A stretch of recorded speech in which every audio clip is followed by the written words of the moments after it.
mental instability, mental health issues, anxiety belong under the gallbladder meridian. So talk to people, anybody that's listening that doesn't know what the meridian lines are. Sorry, What? See, this is what I mean. It's really hard to it's so explain. fascinating. So the meridian lines, they aren't lines. They aren't physically in the body. Yeah. You won't be able to cut open your skin and see them.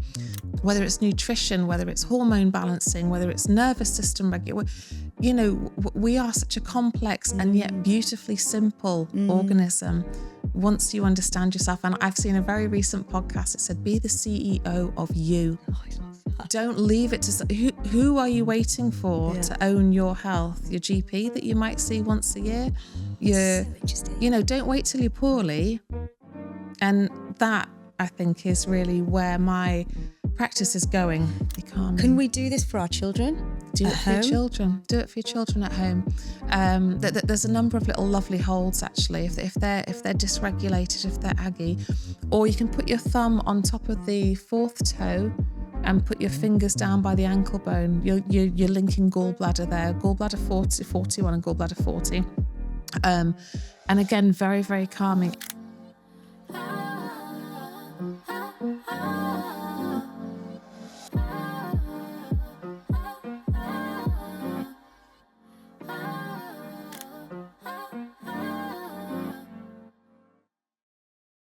So let me first introduce my guest to you. This is a guest that I trust with far more than just my feet. Oh. Victoria Mitchell is a powerhouse turned healer, a former corporate professional who made a radical shift into reflexology after caring for her father through Parkinson's and dementia. And my dad, I don't know if he's there, but it resonates. What began as an act of comfort, moisturising feet, grew into a calling that's changed not just her life, but so many others. Victoria is now one of the most skilled, deeply trained reflexologists I've ever met. And I've met a few, and I had some during my pregnancy and stuff, and you just speak a different language. Oh, that's lovely. Qualified in everything from fertility, palliative care to child medics and nervous system support, which is just in such a short space of time. You've gone hell for leather with it. Yeah.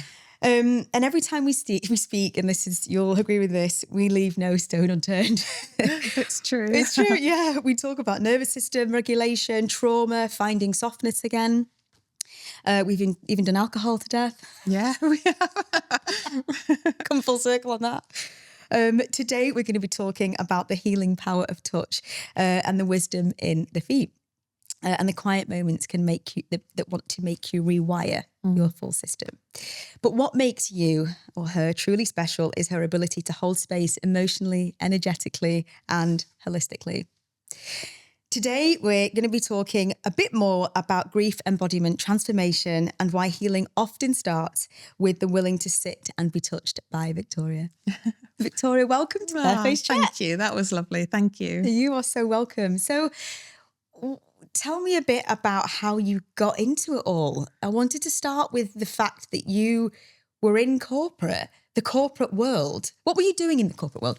Okay, so I was responsible for product and proposition development in corporate, mostly financial services, which actually, you know, it's about the customer. It's about the customer journey, about making sure that what you're doing makes sense to people. Okay. So it's a loose segue, but it was always about the customer, not about the corporate experience. Got you. The corporate experience can be brutal. Yeah. Let's face it. Don't we know it? But again, what made the job amazing was the connections you have with your colleagues, right? Yeah. So it was always about connection. It was always about collaboration. Yeah. So that's what I did in corporate. The journey I took with my father. So yes, you're right. He had Parkinson's disease for a number of years. He got it very early on, probably through stress at work. It's a lot more prevalent nowadays, isn't it? Massive. So they think there's more environmental aspects to it. But certainly for him back then, he just worked and worked and worked, never did really anything else. He was very focused like that. So there was a lesson in there as well.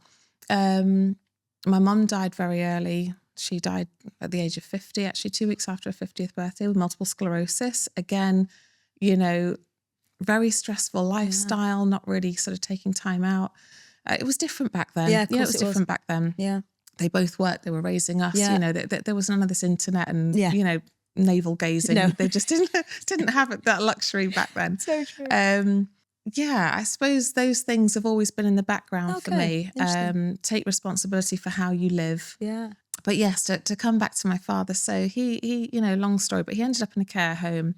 I visited him every day. I gave up work for 4 months. So he didn't feel like I just abandoned him in a care home, right? So I went every day and, did his meals and things like that.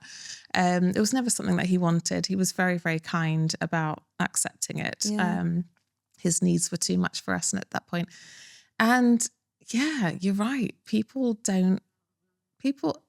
It's very functional. And it was a good care home, it was very functional, feeding, and people would feed him with a spoon. They'd be in a rush. I hate to see that. I just hate to see that.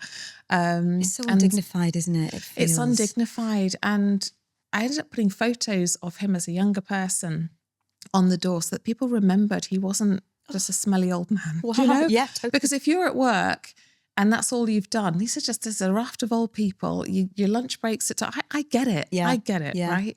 The compassion for caring isn't always a natural thing. It can be, it's like looking after small children. Yes. You don't love them every single day in the same way, I'm sure, you know. Yeah. I was spending a lot of time in there with him, and we didn't have a touchy-feely relationship. There was not a lot of hugging and things like that. He was a lovely man, but he was quite formal, But yeah, the foot care. So the foot care became a bit of a problem because it's quite a specialist thing, apparently, cutting nails. You aren't allowed to do it unless you're qualified to do it in that sort of a setting. So, of course, I'm a family member, I can do it. So it started there, really. That's looking after his fingernails and his toenails, and doesn't sound very glamorous at all, does it? And then sort of rubbing a little bit of lotion in, like I think you mentioned. And I would notice while I was doing that, his shoulders would drop. Gosh. And he would just, his whole person would just relax. And I'd notice, oh gosh, that there's, and so I'd make more and more excuses to do it like regularly, sort of at least once a week. Oh, Dad, shall I just, there was nothing to do with reflexology at that point. Yeah. It was just, I appreciated that he was enjoying that, and we could still chat about normal things. There was nothing intimate about it. There was nothing odd about it at all. And I think that's really one of the things I love about reflexology. You're not taking your top off like for massage. There's no vulnerability to it really at all. Yeah. Or as much as you want. Some people have got like a weird thing with feet. Yeah, absolutely. I've had a lot of comments. Oh, you do that weird foot thing. But, really, it's not feet never, I mean, gosh, my own feet bother me more than anybody else's. Yeah. It's always the way, isn't it? So it sort of started there. And I really, really wish that I'd known then what I know now. Wow. I feel like I really could have helped him a lot more, not obviously, but more with quality of life, with how he felt on a daily basis, and with what I know now about nutrition and about, again, the energy stuff that we might touch on later on, and really just help ease that whole sort of process.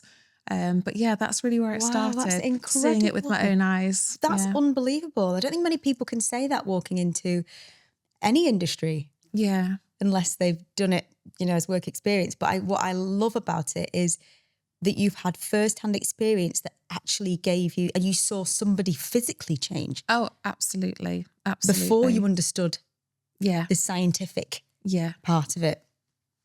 So again, you've beautifully segued into what we're talking about. It always meanders like this, and it feels so organic because people say what I don't even need to ask.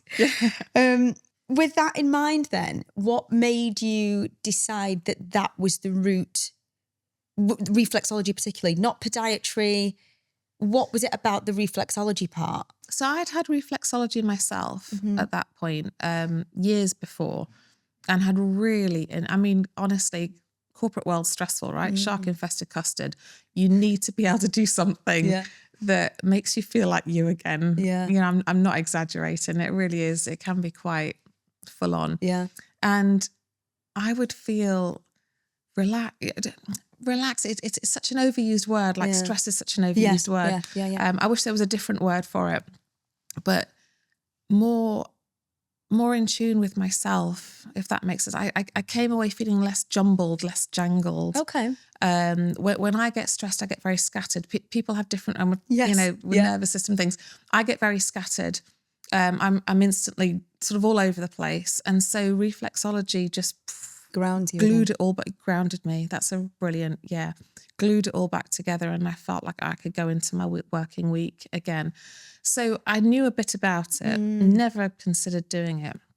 But then having seen that, that won't sound funny, it feels like a power, when you're laying hands on somebody and they go away feeling different to when they came in. That I will never get fed up with that. I will never get bored with that. It's just, and everyone's different. Everyone comes differently. Some people are really open. Some people are really closed. Some people have been bought a voucher and don't even know what they're coming for. But it's an amazing experience every time. I remember having it the first time, and somebody had said to me, because Cole wasn't coming. And I was a week over, and that was 10 days over, and I was like, this is getting a bit. And before I was going to be induced and all this sort of thing, I wasn't looking forward to it. He just didn't want to come out. Yeah. I was giving him a nice environment. But somebody said, go for reflexology because it can start to induce you. Yeah. It didn't feel like anything. It didn't do anything. Maybe I was fed up. I don't know. But nothing had changed. And I was like, okay, what is this crock of... 100%. What? What was the point? I felt a bit relaxed, but I mean, that was it. Yeah. And it was only really until whether I was in the right headspace, whether that you even need to be in the right headspace, because it feels so much more medical. And that's maybe why I understand it. Yeah. Than it does relaxation or holistic in that sort of loose term that people might talk about being, one of these alternative therapies. Yeah. There's so much more to it. Yeah. And when I was treated by you, that's when I felt, okay, I get it now. So I think it's the right reflexologist, isn't it? It absolutely. It's like the right hairdresser or the right facialist or, whatever phrase you would like to be known as. It's the right anything.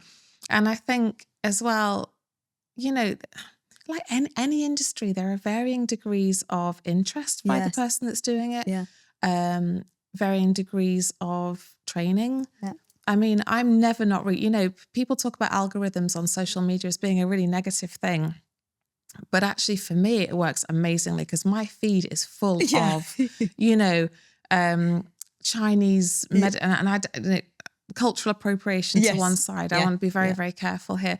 But, just all the stuff that I'm interested in that I can grab hold of. And I think once you pull that thread and it's the way your mind works, you can just keep throwing information and knowledge in. Yeah. I've not really experienced that before. I had to work hard at my career. Yeah. It didn't come naturally. It wasn't that easy. I've never done anything so easy. And I don't mean easy as in not effortful. Yeah. I mean, the effort flows, and it makes sense. And I might see a snippet on a reel and it suddenly makes sense to the 3 podcasts that I've listened to. You're joining the dots. Absolutely. Always all the time. Yeah. Whether it's nutrition, whether it's hormone balancing, whether it's nervous system regulation. We are such a complex and yet beautifully simple organism once you understand yourself. And I've seen a very recent podcast that said, be the CEO of you. Oh, I love that. Don't leave it to... Who are you waiting for to own your health? Your GP that you might see once a year? So interesting. Don't wait till you're poorly. And that, I think, is really where my practice is going. That's an education though, isn't it? That's a really good point actually, because that's a different education that we've got to do. Yeah. Because as a nation, we don't treat proactively. No, we don't. We're superb at, we're superb at trauma. Yeah. And putting people back together. Yeah. We are okay at managing chronic conditions. Yeah. If you can get in to see the right person and they listen to you and all the rest of that's whole separate podcast problem. Yeah. But being well, and I'm I am called wellness reflexology, and I kind of think about that word wellness now because it's very overused and people, but bit Instagrammy. Yeah. But it's that overall, how am I doing? Doesn't do you justice, does it? In a way. No, but I think we have never been in a better time to do that. You can go on online Superdrug, and get a blood test. Yeah. Know your stuff. No, Yeah. you don't have to be qualified. There's no qualification in this, right? You've got a body, you're qualified. Yeah, yeah. Understand your insulin. I listened to a great part, and I'm not going to remember the chap's name that he was interviewing, but Dr. Chatterjee, Yes. his latest one. Yeah. And the guy's he's got a PDF on his website, and it's 10 blood tests that you should be getting done regularly. And most of them are like really inexpensive. We're not talking about, if you've got £800 to throw at it, we're not talking about that. You can either get them via your GP if you've got a willing and helpful GP. Otherwise, go online, Newman, Thriver, Superdrug. Yeah. Understand what's going on for you, because I think the most frightening thing is, by the time symptoms show, you've probably had that problem in your body for about a decade, maybe more. Yeah. Right. So, and I'm at that age now. I'm 55 this year. Shaving stuff off already. You're doing such a good job. You're going backwards. I'm sort of thinking, what was I doing when I was 30? Yeah. That I'm going to pay the price for now. It wasn't great. I was living in London at the time. We never went home straight after work. There was a lot of drinking involved. There's a lot of, and I thought, but you can always do something. Yeah. But you're unique. And that's what I love about it. This is a real education. And I think we've got a population of parents. So generationally, not that I want to kill them all off, but we are shifting. Yeah. I think more now than ever. My son's age, he's taking a bit more control. Yeah. I think that there is still loads of work to do, but generationally, post-COVID, we've taken so much more accountability. Yeah. We're supplementing more than we ever were. Yeah. And I think that, I still get the I want to take control of my health, and we've talked about adaptogens and all that sort of thing. And I still get the whole question if I go to my mum and she's like, what are you doing now? Yeah. It's a bit of we didn't do any of this in my day, No. So I think that there's a real cultural, social shift, generational shift. Yeah. And not feeling or not wanting to be apologetic about it. Yeah. Yeah. Because you are unique in that you do believe that. And I think you should just speak the gospel and spread the Victoria word, because that's what made me sit up. I think that's a very kind thing to say, but I'm borrowing heavily, from, this isn't original research that I'm doing. We have never been so information rich. Yeah. And again, it's like that social media algorithm piece. It's good and bad. I completely understand people get completely overwhelmed. I don't really take many supplements anymore, because I actually, the first thing, whenever you read something on social media, anywhere, understand who's selling you something. Yes. 100%, period. Who's selling you something? If you're okay with that, go right ahead. Yes. If you think, actually, I'm buying into your dream here, I'm giving you £15.99 so that you can... So true. Isn't it? And it took me a long time to learn that, though. It took me a long time to learn that.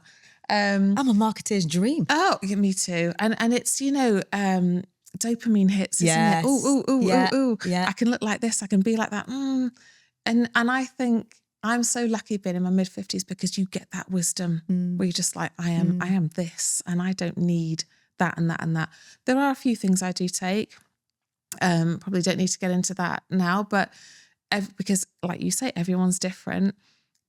But if you understand what you're trying to do, if you read a whole article about vitamin D, vitamin D is a bad one actually, because that's a really good one to supplement. If you read something about selenium, selenium really good for your brain health. Here's a bottle of selenium pills for £30, but it's a whole month's supply. You get this for free. 5 Brazil nuts will do that for you. Right. Okay.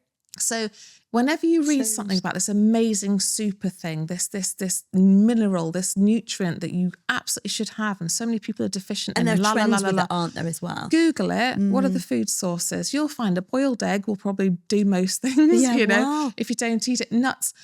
Or people have been shouting from the rooftops for ages. Nuts, seeds, dairy, meat. If you eat a good diet, and I'm going to come on to ultra processed foods if there's an opportunity. You don't need to supplement with much. if you're eating, I mean, collagen is one that I do take because I drank that Kool-Aid and you know, I'm there. But if you're eating salmon, if you're eating fish, I don't eat meat. But if you're eating meat, you are eating collagen. Yes. Understand that. Understand that. You are eating collagen. Absolutely. So if you're not eating any of those things, fine, supplement. But just be really clear about what you're supplementing for. And wouldn't it just be nicer just to eat an egg? Yes. You know, than take 5 different tablets. Vitamin D is probably the exception. Yeah.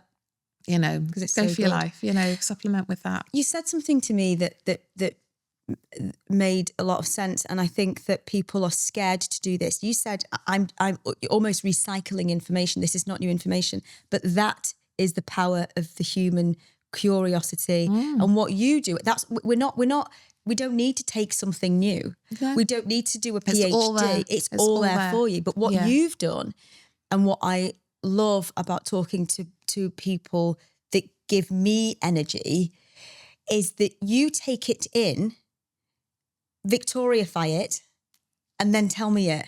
Right. And that is what the best people in the world are doing. They're taking in the information, understanding it in their way. And that for me is new information. Because I haven't heard it like that. Right.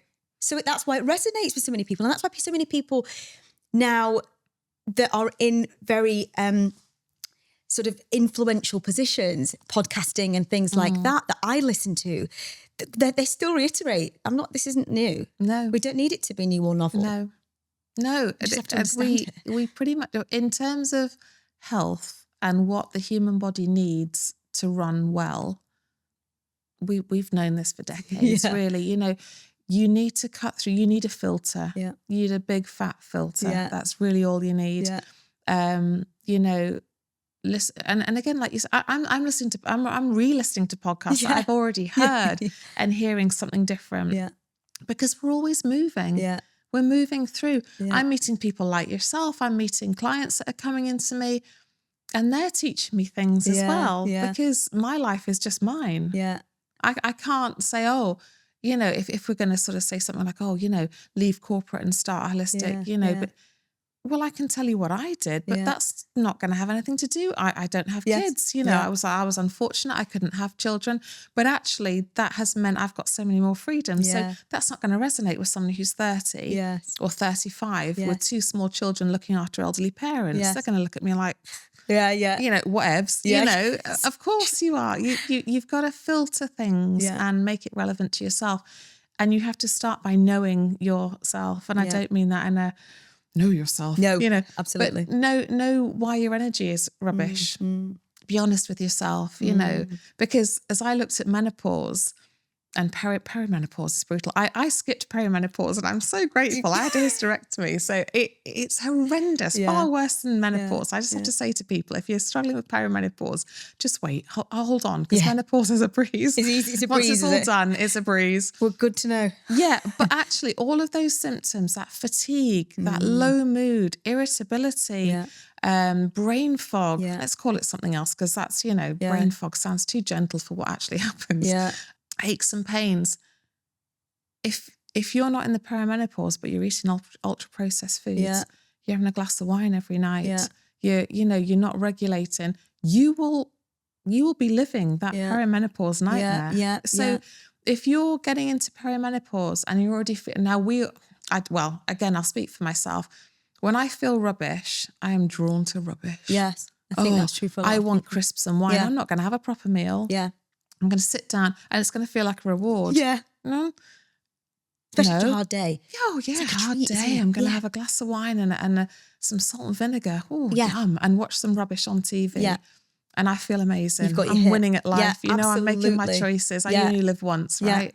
Next morning, I want some caffeine now. Yes. And now I want some carbs. Yeah. Oh, well, you know, I've had a chocolate croissant and a Red Bull. Slope. I mean, let's, you know, I might be a reflexologist, but this is what this is the reality, isn't it? I'm not above this. Yeah. And then lunchtime comes, you're feeling even, you know, you get the picture. Yeah. So it actually, you know, and then a lot is made about, it's my hormones and maybe it's not your hormones. Yeah. Maybe it's just your daily habits. Absolutely. Have you moved? Have you been outside? Yeah. Have you spoken to somebody you like? Yes. You know? So true. have you cleaned the kitchen? Yes. It sounds really trite and Instagrammy, and I'm not on Instagram, by the way. Don't understand it. I'm too old.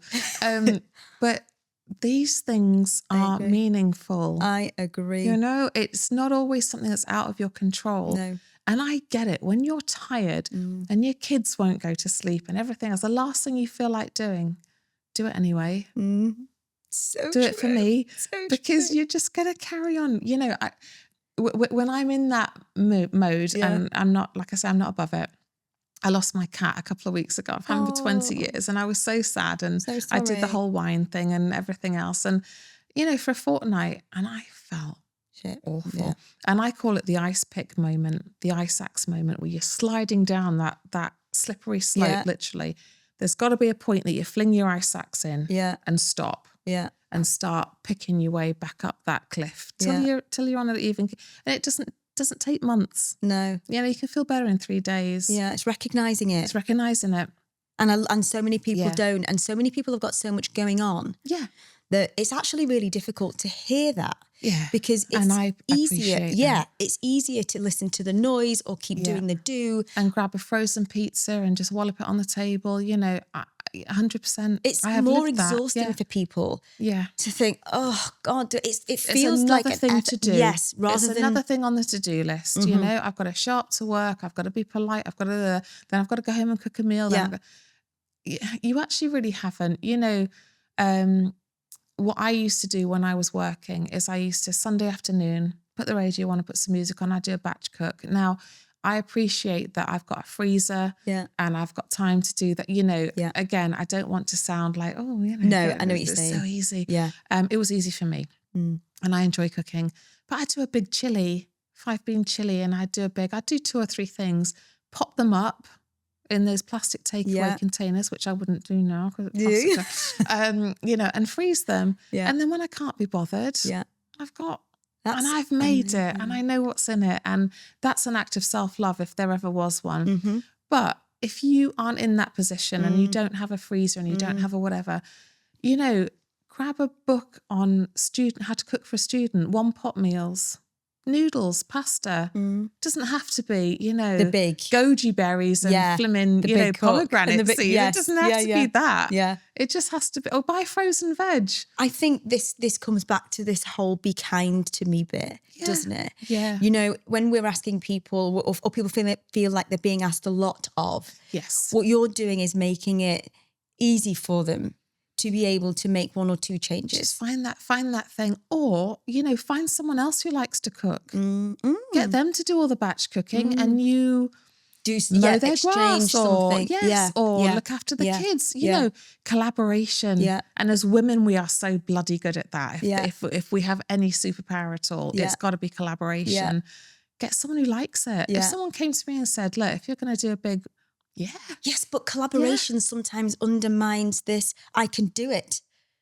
I don't want to ask for help. Yes, that is true.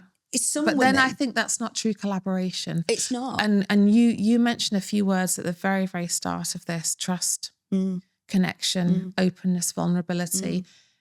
You know, even if you've got that with one person, you don't have to have a great group of friends. You know, a lot is made again on saying, you know, I've got 15 of my closest friends. I don't have 15 close friends. I couldn't maintain 15 close friends, believe me. You know, it only has to be one other person. Yeah. Or your mum, or, you know. Absolutely. And it doesn't have to be elaborate cooking. No. You know, and even if it's one meal out of the 3 that you're having, I just think it's the most important thing. If I did nothing else, that would be stop eating ultra processed foods. Okay, I think that's a really good takeaway. If there's nothing else. And that really leads us really nicely onto some of the things that you have done within your reflexology career that have looked at what it means to be healthy, or to just take that time out, or you know, the link with NHS, and what you're doing is trying to change their physiological processes in a way that's just change one thing. Yeah. So for those people that are listening that are unfamiliar with like what reflexology is, let's bring it back to the basics of what you do. Right. Okay. What explain to us. It's so hard to explain reflexology. What is it? what is it? So fundamentally, and it's moving all the time, right? We have to understand that. So I'm actually on a course now, a year-long level 6 course that kind of poo-poos reflexology as a foot massage. Okay. Interesting. Love that. It's triggering. But now that I'm at level 4 of this level, I get it. I'm starting to get it. So let me qualify that. So reflexology in its most basic form has it that the body is reflected on the sole of the foot, or the sole and the back of the foot, so plantar and dorsum. Also in the hands to a lesser extent, and the ears. Now we're talking about acupuncture points, acupressure points, meridians. We're talking about all of that stuff, as well as the organs of the body. And when I started studying reflexology, I was like, oh, and there are so many loose areas. You can look at, again, reflexology is an industry. So people are trying to sell training courses. Yes. Again, look at who's selling you something. Yep. So in order to be unique, they'll change the chart a little bit. They'll say, oh, I've discovered whatever. So there's that. You can get different versions of chart. Most of the things, like in the human body, are in the right place, on the feet. But you'll get some people who will teach that the big toe is generally held to be the brain, the face, the brain, the head. But you'll get 2 pituitary glands on the feet. What I'm studying now is, don't be ridiculous. You let me put this down here. You put your 2 feet together, and that's the body. So your medial aspects of your feet are actually the middle of the body, not 2 separate bodies on 2 separate feet. Right. So that's quite a different thing, a different way. So I think, as with everything, how I've learned is to take the training and then experientially. So what do I find on people's feet? Where do I find it? Does that make sense? And again, this filter, right? You've got to take it and kind of go, okay, the liver is absolutely there, and that's absolutely where I'm going to find the neck. Because if someone comes in with a neck problem, really, again, with stress, whatever, I will find that, generally speaking, on the foot, in the same place for most people. The esophagus is a bit of a party trick in reflexology. You can run your thumb down the esophagus, and if there's a clicky, dippy kind of thing, oh, you didn't mention it acid reflux. How do you know that? It's a bit of a, thing. I do enjoy that one. To you all day. But for the rest of it, go back to the question. That's fundamentally what reflexology is. And by working those elements, so it's a really good one for musculoskeletal, let's say. So you've got a shoulder issue. Yeah. The shoulder reflex is on the back, on top of the foot by the little toe. So as you're running down towards the ankle, that's where you'll find the shot, and on the outside of that little toe. So you can do a lot of movements around. You can literally, so here's my little toe. You can pull it around like this. You can work that joint, and people will feel I don't know how it works. There are so many theories as to how it works, whether it's energetic, whether it's the nerve endings, nervous system, whatever. I was enjoying doing it. I was having results with it, but I never really, and this is the whole corporate my brain doesn't really, I don't get this. And then I had a client, a very special client, actually was a member of my partner's family, and he had cancer. He was an older gentleman. He had cancer, and he had a big goiter. He had a number of things actually. He had a goiter. It had spread throughout his body, and I had the honor of seeing him before it really took hold, and all the way through his journey to the end. Let me tell you, his feet changed.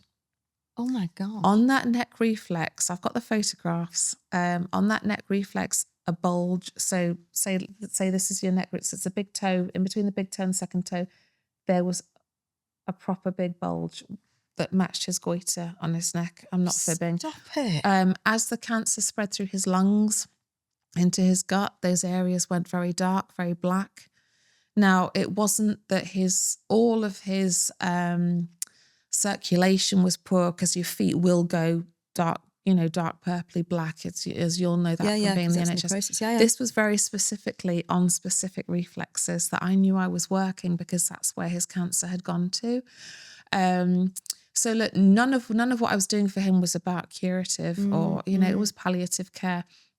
It enabled him to relax, to feel more human again, not a patient, right? I never say patient, I always say client. Yeah. It, you know, even as he was sort of bedridden towards the end, I would do palliative care is very, very gentle. There are certain reflexes you just don't go on to. Okay. But it's just, again, it's nurturing, isn't it? You know, it just feels so lovely. Yeah. You know, you can do stroking. Actually, there's an entire course on lymphedema, how to reduce ankle swelling and foot swelling that people have with various different things. Yeah. So whatever it is or isn't, it seems to have an effect, and I'm happy at that level. And I've actually said to people that even if it is an elaborate foot massage, if you feel better and your pain is reduced and your nervous system has regulated, I'm happy with that. I'm not precious about what we're calling it.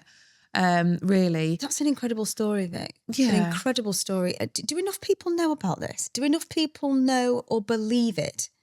I don't it. know. And actually, one thing I found very early on is I have stopped saying to people, oh, you should come and try reflexology. Yeah. Because people come with a very different approach then. Oh, go on then. Yeah. Go on then, show me. Yeah. And I'm not saying it won't work. Look, and I'm not saying that everyone with cancer, it's going to show up on their feet. Yeah. You've got to be so careful. Absolutely. That happened. Yeah, it's a big claim. I saw it, and it really cemented it for me, which is maybe just what I needed. But when people are looking for something, I've got an amazing client at the moment. She's gone for Ayurvedic consultation. She's had a journey therapy. She's come to me for reflexology, and she's still doing all of those things. And you know, I felt so proud, which is such a funny thing, because she came to me because I don't. When I said at the beginning, this is the easiest thing I've done. It's not effortful. Yeah, I'm fully immersed in this. It's what I live and breathe.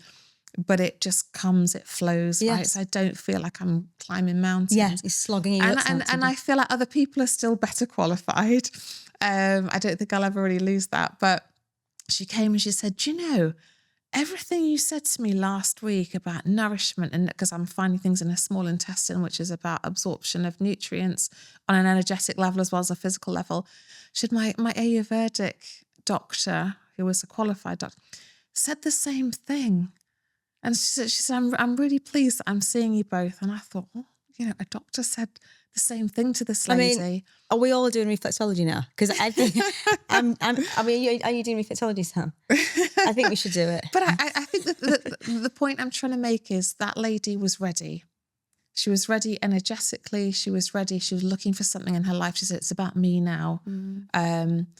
And I think with a lot of things, it's like you've just said, you know, you can hear things and hear things and hear things. And then one day it's like, oh yeah, that's for me. Oh yeah, I get that. That's for me. And so, yeah, don't all rush at once, you know, be in that mindset where, you know, I have people come to me sort of regularly and we'll do the thing and they'll feel great and then they'll go straight back. And that's fine. Yeah. That's absolutely fine because I've done that myself, you know. And then sometimes you'll get people who are like, and what should I be eating for that? What should I be? And then you're on this journey together and that is incredible. Yeah. You know, and there's always an exchange. Because they've bought in, haven't they? Yeah. They're committed to themselves. Yeah. You know, I never see, I'm not actually really doing anything. Please understand that. You know, you again, like I say, be the CEO of yourself. Yes. Yeah. Come and have reflexology, but also know that your blood sugar levels are out, or, you know, you're not handling stress well. Know that, yes, come and talk to me and I'll tell you about it. Yeah. I can't do that. It's like going to see a personal trainer. Yes. I can go to a personal trainer once a week and then sit on the sofa and eat my crisps and watch Below Deck. You know, she could be full of knowledge and information about muscles and joints and movement. And if I'm not ready for that journey, absolutely, there's no real point. You're speaking a Magana language. And I'm probably going to hurt myself more. Because I'm going to be doing squats and lunges and other ugly things with no real right. Same in my industry. I could speak until I was blue in the face, but it's not my journey. Yeah, exactly. So it does resonate, and I think it transcends that loads of different industries. Yeah, exactly. And therapies. So given that you've trained to that degree and you've really like wanted to understand it, it's become an effortless, like this is something that you've wanted to do. Yeah. Loads of people that embark on new courses, new journeys, new jobs, new careers, some of them go, it's just been my thing. I've wanted, and really, it's easy. It goes in, it's easy. And that's what I felt like my journey's been. It's not been hard ever. Yeah. Ever. Yeah. I've just loved it. But it sounds like it's shaped the way that you practice because it feels so effortless. And one of the things that you talked about there was cancer. And I know you've done stuff in fertility, and that resonates with me because I've got the fertility pharmacy. What is Chi Medic? Oh, Chi Medics. Right, that's the course I'm currently doing. Right. That's throwing a lot of reflexology out the window slightly.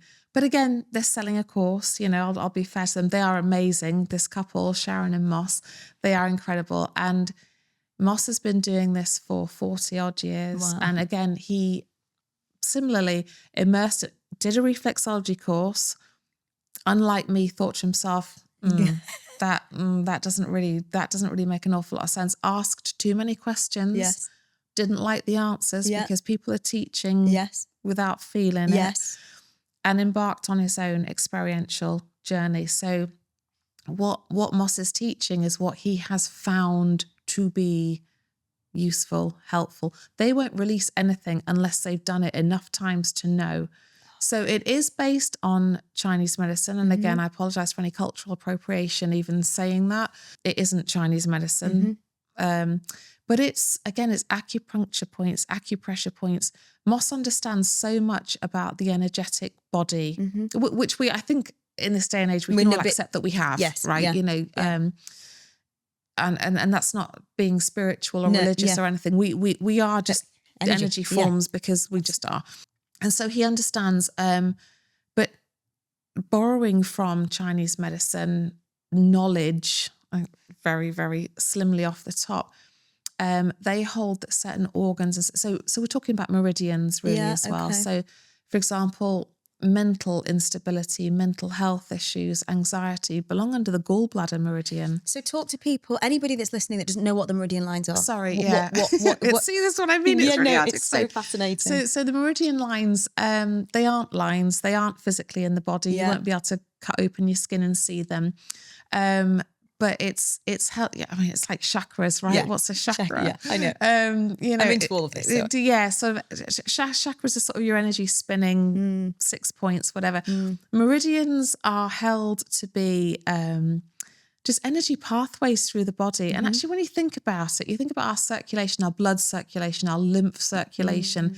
Our nervous system, what's the word I'm looking for? Neurotransmitters are being sent from the gut to the brain all the time. Things are moving around physically. Why not energetically? And so this is what they've sort of got. And there are 6 pairings, you know, stomach, spleen. Well, I won't go through them all because I don't remember them all. You can for it's me. like naming the 7 dwarfs, and I don't want to go off into that. No. Sorry. But basically, it's about bringing. So it's a funny thing. So, and it's so fascinating, and it would be like another 3 hours. But basically, we're all born with 3 main energy systems that belong to us, like our fingerprints. So we've all got all of them. Some of us don't have a gallbladder. I've got a gallbladder, but I'm not talking about physical organs here. So when you have insomnia, what time do you wake up is important. What foods do you like to eat is important. And again, it's borrows a little bit from Ayurvedic knowledge. Are you a hot person, a cold person? There's so many things. I'm just touching on it. And so in my clinic now, I've got this extra toolkit where if someone's coming in, rheumatoid arthritis or chronic fatigue, fibromyalgia, these kinds of things are really, really helped by some of this stuff, basically. So, you know, when did that happen? When did it start? What season was it? I mean, we're getting into this stuff, right? Gosh.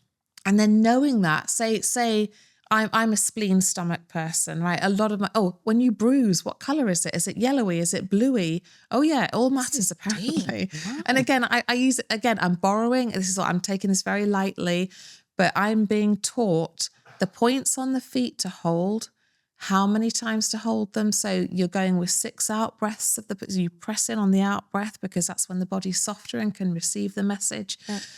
There's certain numbers that you'd use: 4 to balance, 6 to treat, 12 to really, sort of treat and balance. So I'm learning a whole different language and a whole different thing. Now, do I understand it fully? Would I stand up and teach it? Absolutely no, not. I'm taking what I need to help the people that come into me. Yeah. There's a lovely hold to really calm children. Yeah. If you look at the foot, there's a dip, right? That's kidney 1, just below the sort of the 2. So you've got your big toe here.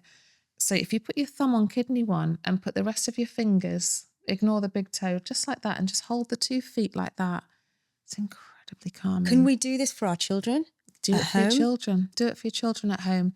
There's a number of little lovely holds actually. If they're dysregulated, if they're aggy, or you can put your thumb on top of the 4th toe and put your fingers down by the ankle bone. You're linking gallbladder there, gallbladder 41 and gallbladder 40. And again, very, very calming. If I've got a client who comes in, maybe they've been running late, and they're and they're just talking, and I really want them just to come down into themselves. One of those 2 holds, we can still carry on chatting, but you'll find that they just start to slow down a little bit. And it's really interesting because when you know someone's 3 energies, that can be so I'll still do. People enjoy reflexology because it feels more. This is a lot of linking and holding. And if people have come for reflexology and they want their feet to be pummeled and feel that good feeling, I understand that. And I'm not going to ever not do that. But I'll bring in a few holds and a few links depending on what they're coming with. So I don't know if that answered the question because I've actually forgotten the question. No, it absolutely does. It talks about what your patients need. That was the secondary part of the question. Yeah. Do you know what your patients need? And you've answered that so it's developing eloquently. A toolkit. Yeah. So I have never run the same treatment path on everyone that comes in that day. And actually, some of this stuff is so powerful, and that sounds really whatever, but it can have a real impact on people. I won't do the same treatment twice necessarily. There's an integration balance that you can do. If you have someone who has always pain on the right-hand side or always a weakness in their right wrist, always a headache, something's going on the right side, there's an integration balance that you can do that will sort of crisscross it because you are left side does right side, right side does left. So, and we call them oscillators, where it's just your energy is too much on one side. You can knit that back together. And there's a number of different ways of doing that actually. But again, it's a toolkit. And it doesn't sound at all unusual to me, because I'm so immersed in this stuff that it's just like, well, of course. You would be fascinated. It's fascinating to me. And there will be people out there that will be fascinated because whilst we can get the Instagram, and you get the snippets and then you start to get the algorithms. Yeah. When you hear it from somebody as skilled as you and as caring and as bothered. Yeah. You give a shit. And that comes across in absolute spades. Yeah. So it feels like I would be in safe hands. I can already feel myself like, okay, when are we doing it? Yeah. It feels like that when you speak because you are taking this information in, recycling it, like I say, you're Victoriafying it, and you're telling me what you've learned. And that's all we do. Yeah, yeah. We can't do anything else. None of this has come in from me. I'm picking and choosing. But you've had the experiences now with your clients. I have to change it because I say patient. Yeah. With your clients that has allowed you to develop this. Yeah. And I think that's what's really powerful and unique. Yeah. So we've just talked a bit then about regulation and relaxation. Like, when do we know we need to kind of regulate ourselves? So like when a child, that was really interesting to me, the hold and stuff. Yeah. And I think every parent would be like, okay, how do I do that when they're in the middle of a meltdown? But, if you maybe pick times, I think Cole would be, so my little one would just love, he loves a massage before bed and give me stroke, mummy and all that. Yes. And one of my girlfriends told me the other day that she does like a body scan. Yeah. Because her child's got ADHD and she needs to calm him down. So she starts at the feet and she says, right, Benji, Sebi, let's sit. Okay, now we're going to look at you, listen to you. Yeah, I'm looking at your feet. make your feet relax. Something was crawling. Like she goes Oh, through. how amazing. It's So gorgeous. she's doing it naturally. Yes. But I think that we do that because we're reacting to this thing rather than actually, does everybody just benefit from that just little bit of calm? 100%. Even touch. You know, I think that the thing with, and I'm borrowing very heavily, if anyone wants a recommendation, Deb Dana, she's got a lovely book called Anchored. She's got several books, but she also does a podcast, and she talks about polyvagal theory, which I won't go into today because it's, again, so many strands, right? It's so many great. strands. You've got to come back again. But basically, yes, touch. And also meeting people where they are. If you've got a child, and I'm not a mother and I'm not a parent, so I have to be very careful here. So your other half, right? Your other half's been triggered. You've done something, you've said something, they're having a complete meltdown, temper tantrum, because yes, as adults, we can all do that, myself included. Don't say calm down. Calm down in the history of humanity has never calmed someone down. You know, it's the worst thing you could say. Okay, so if you really want to help them, step into where they are. Oh, you've really been triggered. Oh, you're really angry. Right, okay. Get where they are. Don't go, well, I'm going to be nice and calm. Yes. And I'm just going to let you have that tantrum. And then when you're ready, you come back into No, they're going to hate you. Yes. They're going to hate you. It's going to make it worse. So true. Get where they are. Even if you think that's really unreasonable, or your trigger has triggered me because, you shouted at me and that happens in relationships all the time. You get taught to kind of be the calm, don't match them. But I get that. It's so annoying, isn't it? If I'm going to sit and eat those 3 muffins on that plate and you're like, I've got a salad for my lunch. Yeah, it works. There's a disconnect there, isn't there? You know, I'm feeling a bit indulgent. You might be like, do you know Absolutely. that? So 100% get into their space without getting, up in the grill. You don't have to get traumatized by them or get into their whatever. But if it's a child, then, you're really feeling angry, or you just want to be noisy now, don't you? Yeah. And just, acknowledge your it. empath, aren't they? That's straight away, I'm being heard. Most people, I'm going to try and remember it now. 3 fights that people have, whether it's children or whatever. Hear me, understand me, appreciate me. I think there might be a 4th, but most fights, you haven't heard me. You don't get me. Yes. Get them. Just get them. Doesn't matter if they're right, wrong, or whatever. And then, touch. Yeah. A kind touch, not a there. Yes. Really mean it. You've got to get in there with them. Stroking of the feet, stroking of the hair. Somebody stroking your hair is just so calming. And you're up there near the vagus nerve, if we want to talk about the vagus nerve. Yeah. But again, the vagus nerve seems to be coming through as the nerve that gets dysregulated. And again, Instagram or vagus nerve. Yeah, especially with anxiety, know isn't it? how to. It's a cranial nerve. It comes out the bottom of here, and it runs through your breathing apparatus and into your gut. Basically, it's the gut brain link. It's so many things. It's a superhighway. You want to regulate your vagus nerve.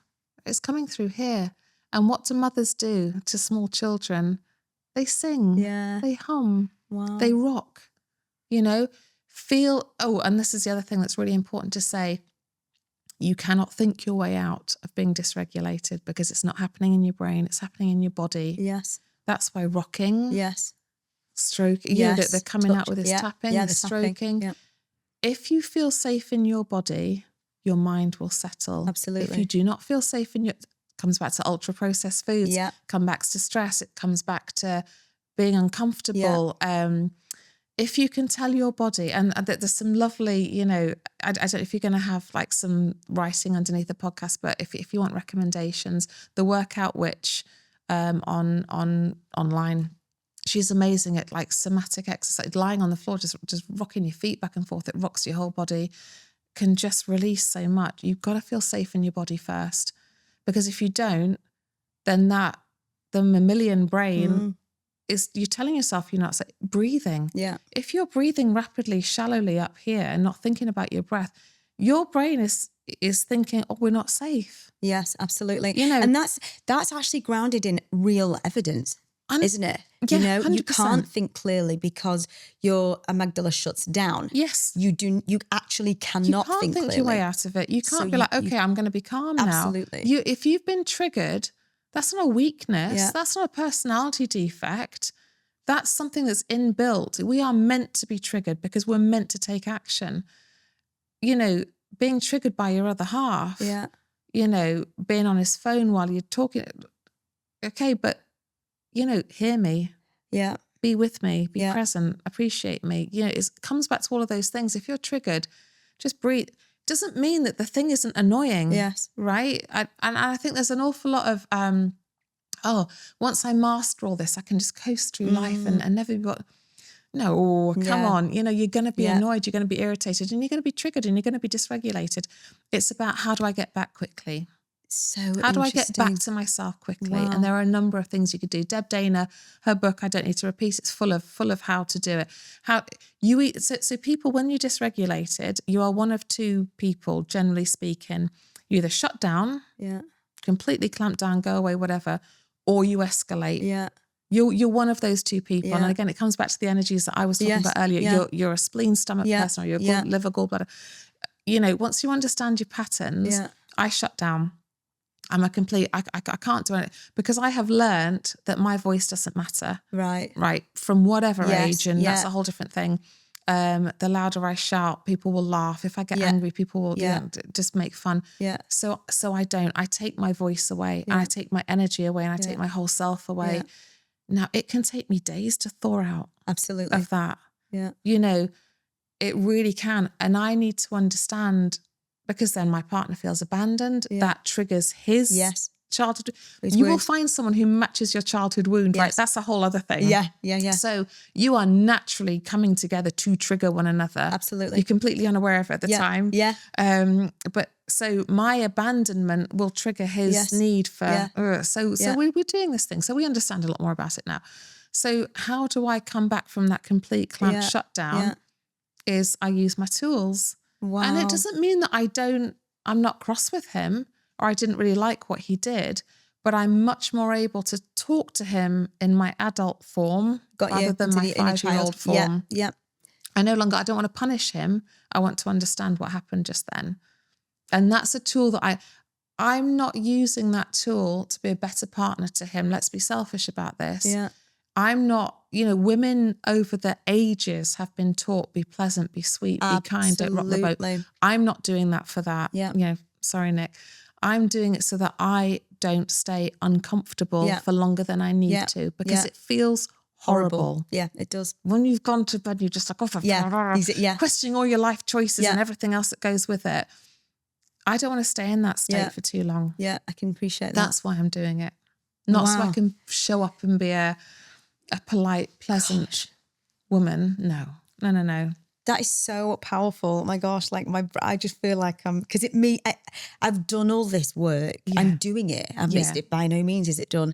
But the puzzle pieces that you're talking about, the information that you're downloading to me, that you're telling me about, that we're all downloading, it's about how you use that and be better, show up better for you. You know, I'm selfish. 100%. I didn't realize that though, because I had for years, I didn't feel like I didn't know what a need was. I didn't know what regulation was. When people talk to me about fight, flight, fawn, freeze, I was like, what does that? Who does that? Who's doing that? Actually, and there's a lot of stuff online about how to identify, but then it's coming for me. I know. What to do about it? Sorry. I know. What to do about it? That's the bit that's lacking, I think, on a lot of the, I'm going to say Instagram again. I don't need to demonize Instagram, but you know, so look at me in my perfect life. No. What do you do then? And that's where all this other stuff comes in. Deb Dana, Workout Witch. There's so many out there now that I trust and would go to and recommend regularly to understand. And then this is what to do. You need to do your own videos, because I could look at and watch you and listen to you all day long. I really could. So in terms of that then, because I think that we talked a bit about and how that sort of really, really is dead easy for me to move into like the NHS side of things and what we're not doing. You know, you talked about this. Okay, so now we're in this like, okay, I need to regulate. And you said to me when I was feeling particularly stressed at one time, it's going to go somewhere, Kel. Now, given that it might turn into some illness at some point, we don't know what, when you couldn't pinpoint it. Why do you think then that therapeutic touch in a way is so overlooked in the NHS when we know it shouldn't be? Who's got time? Yeah. Who's got time? You don't have time. You don't have that relationship with patients in an NHS setting. You don't have a double-blind study. You know, for a lot of the medical profession, and I get this, it's perfectly valid, research papers, double-blind studies, you know, control groups. You can't do that with reflexology. You can't have a group of people that don't think they had reflexology and a group of people that know they have. Yeah. You can't do that. So, and you said something about, you said it was an alternative therapy. We need to be careful. It's a complementary therapy. There's a big difference. Alternative therapies would eschew Western medicine and say, do this instead. Yeah. I'm not saying that at all. Complementary therapy works alongside anything else that you might choose to do. Right, so it's complementary and alternative, very different things. Okay, I think we need to reiterate I don't think it's always been, you know, I don't think people really know that. So, yeah, absolutely it should be. But if you're a medical doctor, you know, the world is changing, as I think, as we said, and I think you can feel perhaps challenged. You know, you might have a patient coming in who has fibromyalgia and who actually knows far more about fibromyalgia than you do, because you're seeing 30 people in a day and you've got 8 minutes with each person. They live with fibromyalgia, so they know it. They might have spent hours researching it. That's challenging to a medical doctor. So we're all trying to, in our own way, maintain our own homeostasis, square meter of the planet, right? This is what I do. This is how I do it. For a medical doctor to have gone through however many years of study and then say, well, actually, you know, I'm not sure how that's from an ego point of view. And I don't mean a negative, but just generally a person's ego. This is what I do. It's, you know, we have a tablet for that. We know that you're going to need statins to reduce your blood pressure, right? We know that. So I'm going to give you statins to reduce your blood pressure so you don't end up with a stroke or a heart attack. That's their language, and that's right. That is correct and good and viable. It can go alongside, but it needs the person to go, I'm going to go and get some statins. I'm also going to go and do 2 or 3 other things to reduce my blood. Why is my blood pressure high? Do you know what? That's that fertility patients know that more than anything. Yeah. So they're having very medically led treatment that's costly. Yeah. There's an entirely different mindset. Yeah. Because it's normally private. Yeah. And alongside, they're being recommended. They're being really told to have these complementary therapies because it will give them the best chance. Yes. And I think when you are desperate, it's a different mindset. It is a different mindset. And actually, that is the one area that... So even though it's desperate when we've got a debilitating illness or we've been diagnosed with something like high blood pressure, it's different. It's different. And I really feel that difference when people come into me and actually having chosen not to go down a fertility journey myself when I was told I had endometriosis and I was told it would never happen. Naturally, I've seen it turn people inside out and I chose not to do that. I think, you know, it's the one thing I have the hugest respect for. And also, if I'm going to be brutally honest, the most nervousness about. I can imagine. Because you're holding hope. Absolutely. And really, you know, there's a lot you can do, but there's nothing I can do with these hands that's going to give you a child if it isn't in your journey to have that child. Absolutely. It's a really, really difficult one. Well, the industry is still based, even though it's the medical industry, it's still grounded in a heavy lack of evidence. Yeah. They are still preying on hope. Yeah. There is no, eventually you might have. Yeah. But that might be because your body has relaxed enough. Yes. we don't you know you yet. hear it all the time. You hear about people, you know, who really struggled, adopted a child and then fell pregnant because the struggle was real and the struggle is over. Yes. You know, but you know, and again, that word relaxing, it isn't sufficient. No, it isn't sufficient for what actually happens in the body. Yeah.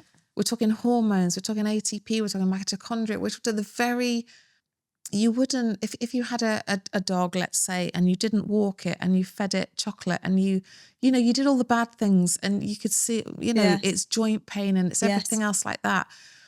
You wouldn't do that. No. But we do it to ourselves. Yes, you know, you wouldn't absolutely. stress that dog. You wouldn't take it to the dog park where it's nervous of other dogs. Yeah. We do that every day. We go to bloody work. Yes. That is literally the dog park of the world, right? You know, we do that to ourselves and then we think, oh, we might enter that dog in the agility, you know, at crafts. What's wrong with you?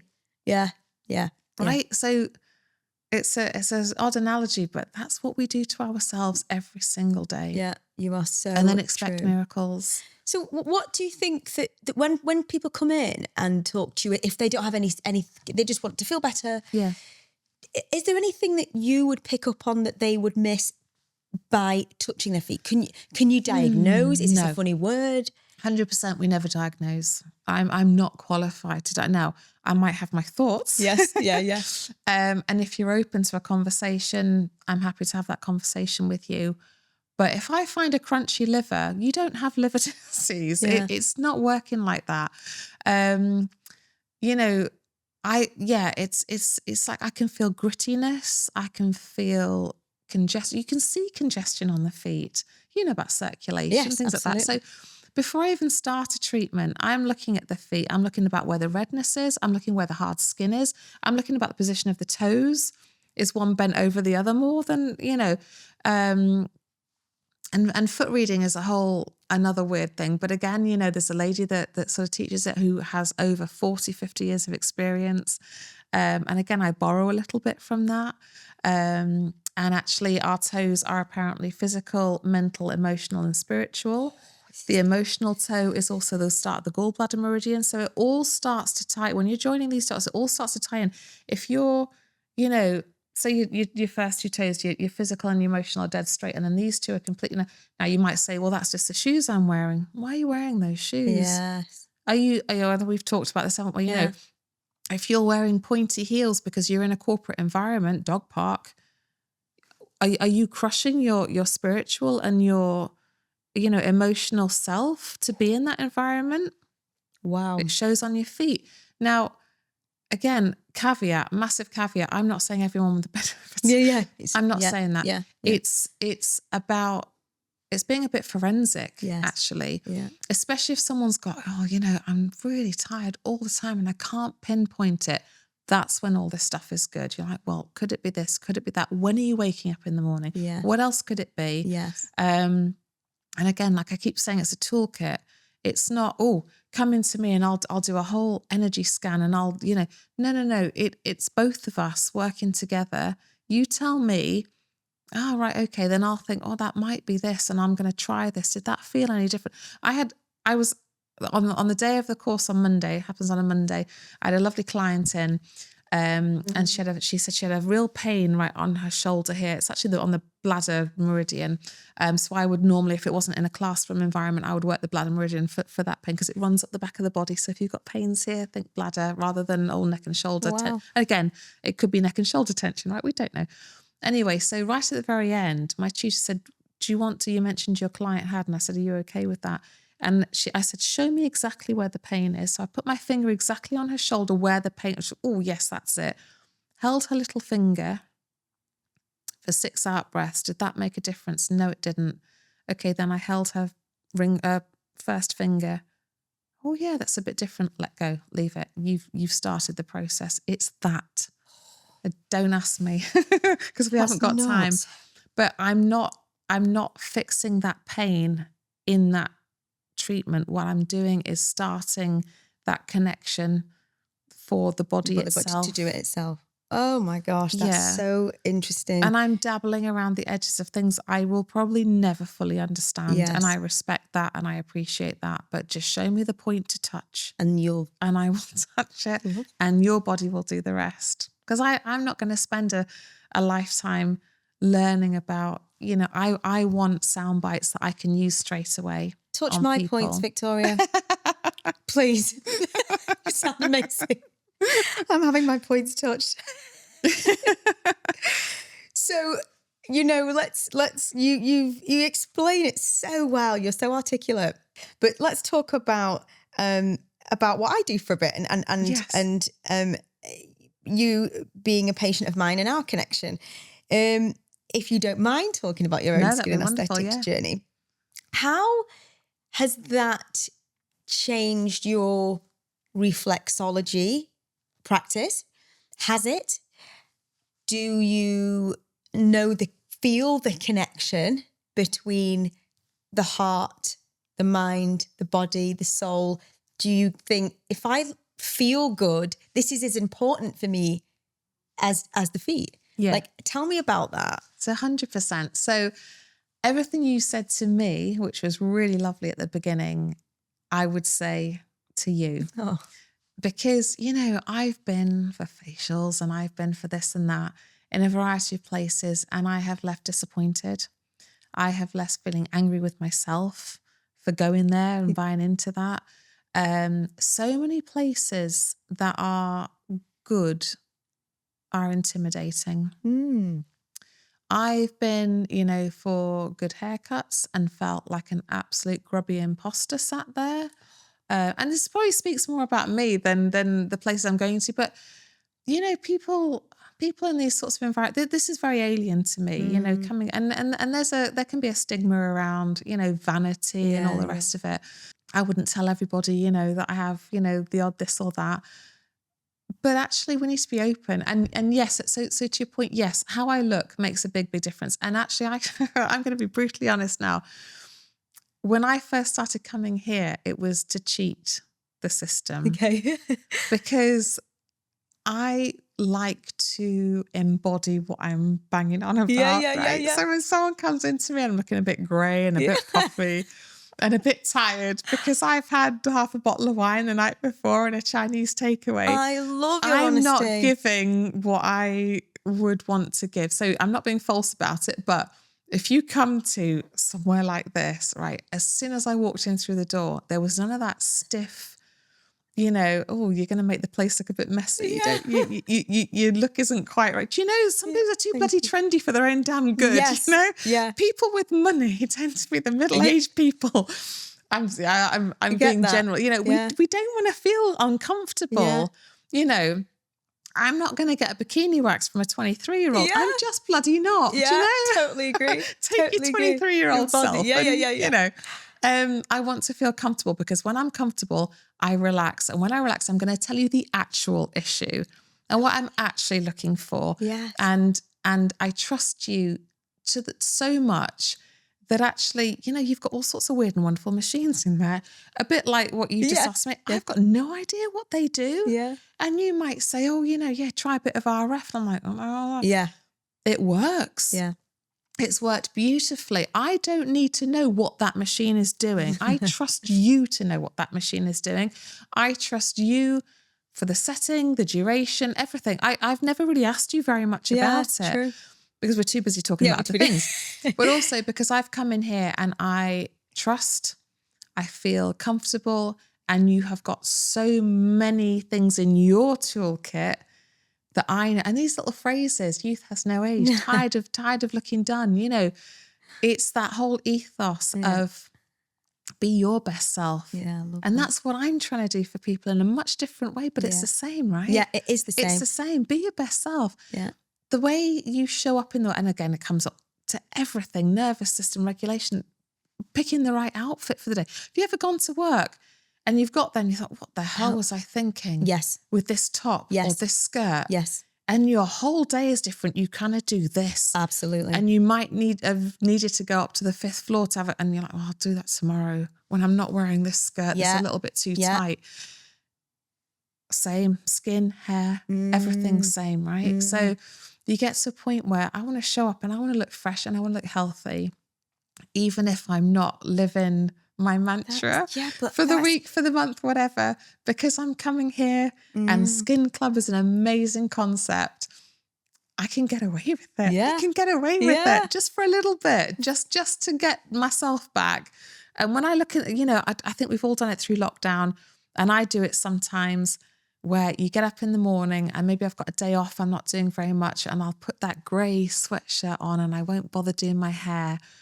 And every time I walk past a mirror, I'm like, by the end of the day, you're feeling.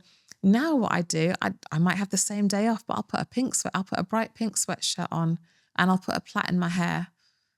And then I'll look in the mirror, I'm like, okay. It's not amazing, but it's not awful. And it's really, if be less ambitious, but really just be less awful. No, that's true. Because it's amazing. You come here, you can have anything. It's like the Willy Wonka of face care or skin care. You can have anything. Yeah. And you can have a conversation about what that anything could be. Oh, that makes and I love that. Amazing. I love that. I said to you, the last time I drove out of it, I feel like an A-lister. Oh, I come out of here and I feel like on not on an A-lister budget. I feel like an A-lister. I've had a facialist. I don't know what you would like to be referred to as, but I've got someone who I can come and go, without any kind of weird, I don't look like, I just look like me, but it's better than I looked a year ago. Oh my gosh, it's down to coming here. And that is, I think for me, we embody the sweet spot relationship because of what you do and what I do. And we both get it. Yeah. And I've been in corporate as well. And I have my shit eating days and, my not sleeping days and too much alcohol days. And I've never learned to forgive myself. I've only wanted to whip myself over the back. And my God, why are you doing so crap? Whereas actually meeting somebody that allows you that little bit of it's okay and you're human. Oh, it's more than okay. It's bloody brilliant. We just love a frozen pizza. Yeah. It's brilliant. These things are available. Enjoy them. Yes, but know what it's doing. Yes, that's so unique and so interesting. And I think that without saying it, you are able to hold a space and hold a boundary for you and others without even talking about it. You talk about it in a roundabout way, but it's there from you. And I don't know how you do it because you do it so effortlessly. Let me tell you that did not happen in the corporate world. No. I was not this person. So it's not me. It is me now. Yes, but because I've managed to change and be more authentic. That's another overused word, right? Yeah, but I'm all about that. Authenticity. Oh my goodness. To me, authenticity is about keeping your promises to yourself because then no one can rock you. No one can shake you because you show up for you. Yes. Right. It's as simple as that, I think. Yeah. But the corporate world was really quite, not latterly. My last couple of roles were fantastic, but before then, my God, it just strips you of, that's your authenticity and your, you're real. Yeah, you be real, and you get treated differently as well. Pardon? You get treated differently. Absolutely. When you show up. Absolutely. You need to understand in the corporate world that if they don't give you permission to succeed, you will not succeed. And you need to know who that person is that has not given you permission to succeed. Whether they don't like you, whether they don't like the cut of your jib, whether you remind them of something. It could be anything, all out of your control. So that's again a whole separate conversation. I could talk to you forever. Yeah, Victoria, we've kind of coming to the end. You've answered everything. I've barely asked you a question. We've done it so easily. You did say it would be. it was. I've barely asked you, but before I ask you just these sort of quick questions, which I'm really interested to hear, because everything that you say, I do hang my word. I'm like, yes. So I just want to say before I ask you these questions, thank you so much for being so gracious and honest and open and real and being, do you know what? There's a podcast I listened to and she's called Vanessa Van Edwards and she talks about charisma. I've talked about I love her. She's great, yeah, isn't she? She is great, yes. Warmth versus competence. And the sweet spot is here. Yes, things I wish I'd known 20 years ago. 20 years ago. Yeah. You, I find all of those sorts of cues fascinating.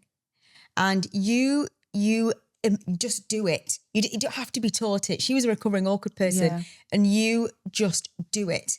And you bring in enough of the warm, the competence, and you are in that charismatic sweet spot for me. Tell me a favourite bit to work on. Like, you know, when you find something, what's your favourite? Have you got a favourite bit? Do you go, ooh, I love the head bit or a big toe bit?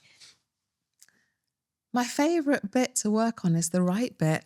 Is it? Without being funny, and it's different for everyone. Yeah. You know when you're on it. You know when you've got it.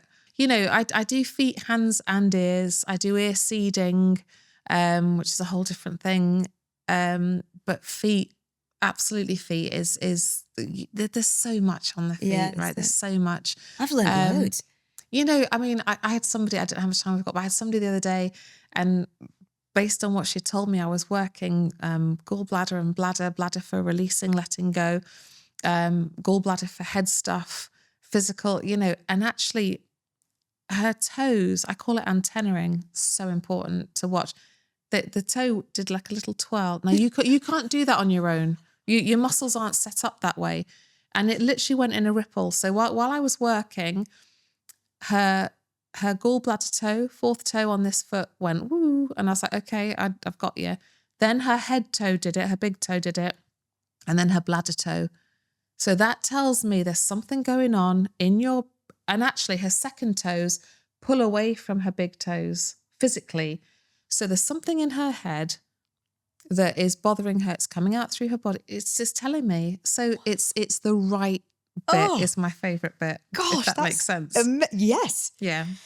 Is there anything in reflexology, you've heard all this stuff, that you think is absolute crock of shit? Oh gosh, that's going to be a hard one to answer without upsetting anybody. Or I think we should always look at the whole thing as a crock of shit. Yeah. Again, like I say, filter, be curious, but don't drink the Kool-Aid. You know, it is what it is. So I think, have I heard anything? People's opinions differ. Like I was saying about the pituitary gland, some people have that as your eyeball. Yeah. You know, so I think take charts. Let's say, and again, remember what someone's selling you. Yeah. Oh my gosh, Victoria, thank you so much for coming on. You're so Please, welcome. will you come back? Yeah, I'd love to. Oh gosh, absolutely. I sat down like I was coming into a job interview, like I said, but it's been wonderful. Thank you so much. Thank you. How indulgent to talk about something you really love for a full hour. You've just been amazing. I keep saying that every time we see somebody, it's like my best. And you've been my best. Like everybody's been the best. It's just, I find this fascinating. So, what a wonderful thing to do. What a wonderful platform to give people who wouldn't otherwise. I've never done anything like this. So thank you for that. Thank you.